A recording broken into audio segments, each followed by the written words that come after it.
रीवा जिले की सिमरिया नगर परिषद में अध्यक्ष पद के लिए हुए उपचुनाव के नतीजों को सामने आए 24 घंटे से अधिक का समय बीत चुका है, लेकिन इस चुनाव ने प्रदेश की राजनीति में जो हलचल पैदा की है वह अब भी चर्चा के केंद्र में बनी हुई है।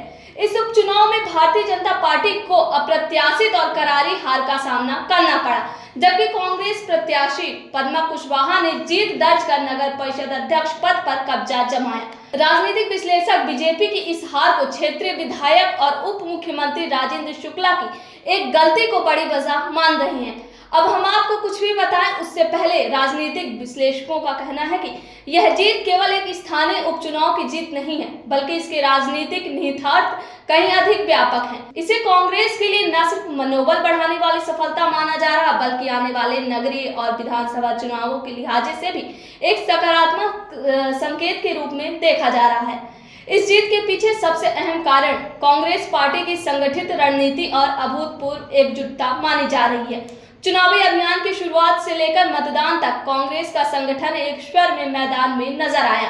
रोड शो, जनसंपर्क अभियान और सभाओं में रीवा जिले के लगभग सभी प्रमुख कांग्रेस नेता सक्रिय रूप से शामिल हुए। पार्टी कार्यकर्ताओं और नेताओं के संयुक्त प्रयास ने चुनावी माहौल को कांग्रेस के पक्ष में मोड़ने में निर्णायक भूमिका निभाई। इसके उलट भाजपा खेमे में स्थिति अपेक्षाकृत कमजोर दिखाई दी।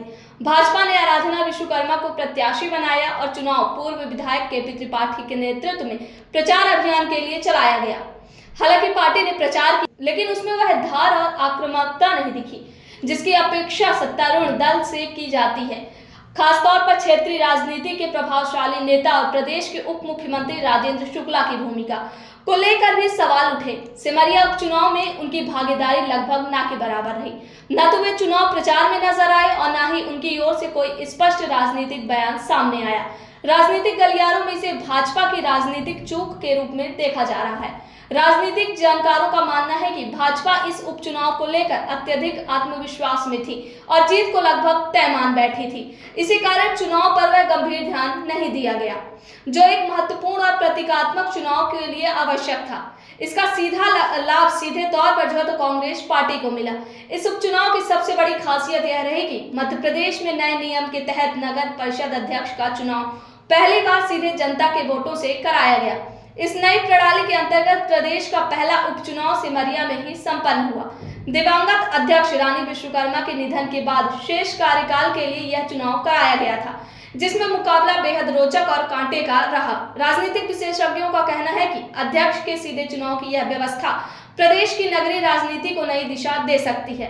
अब स्थानीय नेतृत्व को सीधे जनता के प्रति जवाबदेह होना पड़ेगा, जिससे चुनावों की राजनीतिक गंभीरता और प्रतिस्पर्धा दोनों बढ़ेंगी।